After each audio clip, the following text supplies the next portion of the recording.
religious about how you look after your voice? Or, yeah, I smoke a lot and play in the dirt. Yeah, exactly. It is really important to know what voice you're going in for the next day and to prepare for it. Like I have a Draculaura session tomorrow, and I know it's a 4-hour session, so I'll be getting a lot of sleep tonight because she projects a lot, and that takes a lot of energy out of me.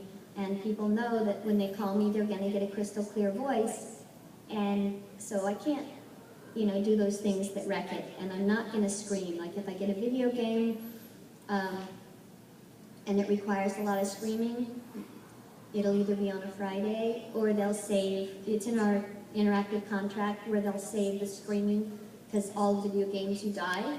And well, you do 3 characters, that's a contract. So you get your main character, like in Guild Wars I do Tiny, and then there's usually a soldier and then another soldier, and there's a whole thing to video games.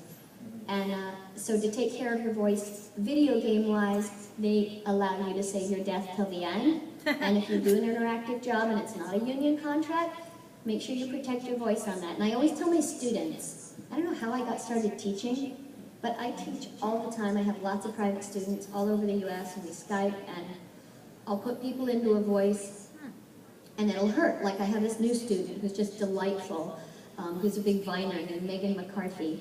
And have you seen her on Vine? She's so cute. Yeah, I see. And she has this helium voice, and she's right here. And to get her out of right where she is, I'm having her do a lot of these And it's hard for her, because she's like, but it takes a lot of practice to be able to find the different places in your body where you can put your voice. So I tell my students to try that, and sometimes it hurts. And if it hurts, forget it. Don't even try it if it hurts. Because what happens is your vocal cords, you want them to slap together. I'm getting too technical, huh? No, it's okay. You want them to slap together, flap closed, without any space between it. Well, you can have a little space if it's just for a short line, if you're just like, but if it's going to be a long day of that, you're going to get nodes, and that's kiss of death. So you want your sound to be crisp and clear in every sinus that you're in. Back to the character, the voice where you're finding it. Where do you want to place it? right here, Right here, right here, right here, right here. So many places to place it. What note are you going to use? Is it going to be a high note? Or is it going to be there? Is that where your voice is going to be? Or are you going to be there all the time?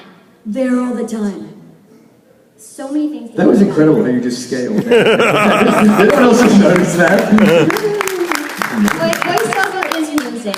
I find that teaching singers is the easiest for me because they can hear it.